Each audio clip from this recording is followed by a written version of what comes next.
Saúde em Foco, com Alessandra Vidotto.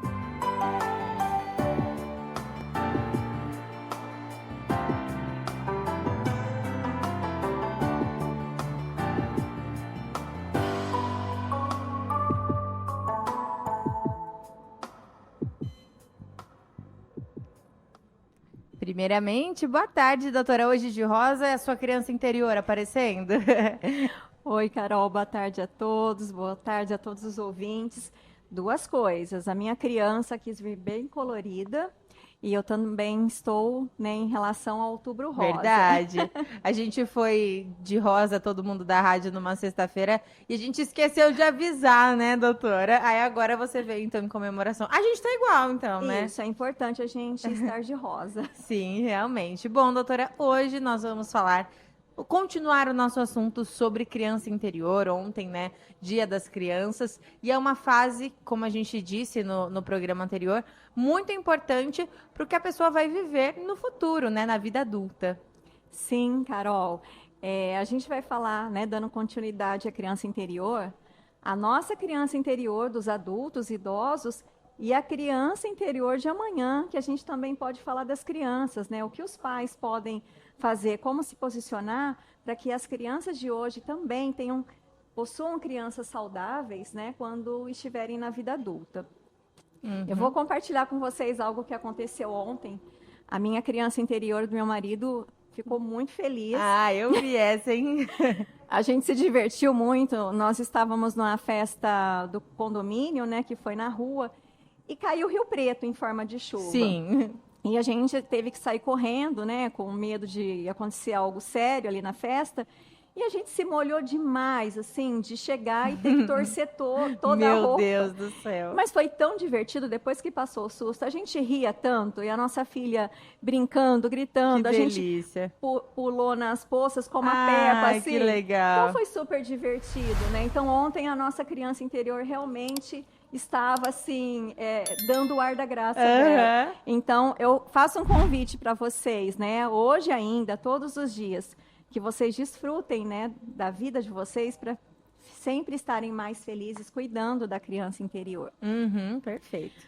Bom, o que a gente também traz hoje, principalmente para os pais, né, que podem passar por dificuldades na criação com os seus filhos. Eu não sei se vocês já ouviram, né, de educadores, de familiares, que os filhos são muito sensíveis, que é mimimi, a criança chora demais e tudo reclama.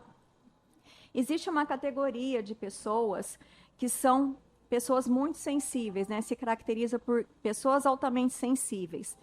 E essas pessoas, elas possuem níveis de sensibilidade. Então, tem pessoas que têm sensibilidade à luz, pessoas que têm sensibilidade a som muito alto, a odores. E essas pessoas, elas têm uma sensibilidade muito aguçada a tudo que pode traumatizar. Certo. Então, crianças que muitas vezes ficam muito assustadas, ficam com medo, podem estar nessa categoria. Então, o que é importante, né, que os pais estejam atentos se isso está ali sendo caracterizado, né, no dia a dia, né, no cuidar dos filhos, e se abrir primeiro, né, se sentir a necessidade, buscar um profissional que possa auxiliar, mas sempre conversar com a criança, né, mostrando o que está acontecendo, que a criança está passando por aquele momento de desafio, que ela está triste, que ela está com medo, mas que vai passar, que ela pode confiar no cuidador, que é importante que traga, né, o que está acontecendo, quais são as dores, quais são as dúvidas, porque isso vai fazendo com que a criança se sinta segura e vá se desenvolvendo de forma saudável. Isso é muito importante. Uma outra dica que eu gosto muito, Carol, nós, pais, muitas vezes cometemos equívocos, falhas. Eu não gosto de falar que a gente erra, porque o erro traz um peso muito grande, né? Então, foi uma falha, foi um equívoco. E, às vezes, por causa, assim, de questões do trabalho, questões muito desafiadoras do dia a dia, um pai ou uma mãe pode se posicionar de forma mais incisiva, mais brava, falar coisas que não são muito adequadas, que podem gerar uma certa mágoa, uma tristeza. É importante que o pai e a mãe se coloque diante da criança e explique o que aconteceu. Eu sempre indico dizer a seguinte palavra: eu sinto muito. Quando a pessoa se coloca nesse lugar de dizer que sente muito, ela é responsável por tudo que ela fez, por tudo que ela disse. Então, ela se responsabiliza por que aconteceu e fala: olha, eu sinto muito. Aconteceu isso porque essa noite eu não dormi direito, porque aconteceu um problema no meu trabalho, no meu serviço, não tinha nada a ver com você. Ou a mamãe ficou mais brava, ou o papai ficou mais bravo porque aconteceu isso. A gente precisa conversar, você precisa entender que tem um limite, porque senão vai gerar uma consequência que não é uma consequência adequada. Então, quando o cuidador diz que sente muito, ao invés de pedir desculpa, ela está se responsabilizando pelo aquele ato. Entendi. Então, ela vai também educando a criança para se posicionar dessa forma como um amiguinho, né? Eu fiz algo que não foi tão legal, mas vamos lá voltar a conversar e continuar a amizade. Então, isso é bem importante e a criança vai se conscientizando que o pai e a mãe são pessoas humanas, que têm defeitos e têm virtudes e qualidades. E aí a gente volta naquele tópico sobre a importância da mãe e do pai, que a gente precisa deixar de endeusar pai e mãe, né? Que pai e mãe não é perfeito, são pessoas normais, comuns, normais, né? Uma outra dica, a gente precisa desenvolver formas de se comunicar melhor. Tá? Existem estudos que mostram como a gente pode se comunicar para ministrar uma palestra, uma aula em vários níveis, né? Uma aula que você ministra para uma criança é diferente de uma aula que você ministra numa universidade ou numa banca de defesa, por exemplo, né? Numa pós-graduação. Então, existe sempre uma adequação de discurso, né? E a comunicação efetiva é muito importante. E eu trago aqui hoje uma dica para os pais e qualquer pessoa que busca melhorar os seus relacionamentos, que é a comunicação não violenta. Você já ouviu falar sobre isso, Carol? Já tem sido muito falado, né, nos últimos tempos, né, doutora? Sim, você conhece? Olha, eu conheço, assim, já vi alguns vídeos, alguns estudos, mas nunca muito aprofundado. Eu vou hoje apresentar para vocês de forma rápida. É claro que sempre tem estudos, a gente vai sempre aplicando no dia a dia para ir se desenvolvendo e ficando cada vez melhor, mais efetivo nessa comunicação. Mas ela se baseia principalmente em 4 passos. Certo. O primeiro passo é você ouvir a pessoa totalmente sem julgamento. Tá. Porque muitas pessoas começam a ouvir o outro já falando: ele vai falar isso, ele sempre fala isso.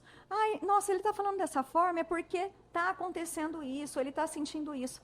Não, na verdade, a gente precisa desenvolver uma escuta ativa e ouvir apenas o que está sendo dito por aquela pessoa. Então, a gente tem que desenvolver essa escuta ativa, ouvir o que a pessoa está falando, principalmente sem ficar interrompendo. Quando a pessoa tem esse hábito de interromper muito, é porque a criança interior dela está muito ativa, passando na frente, precisa ser cuidado. Porque, Sério? Sério, o adulto, ele sabe esperar, ele respira. Agora eu vou falar. Entendi. Na escola a criança não fala? Levanta a mão. Eu.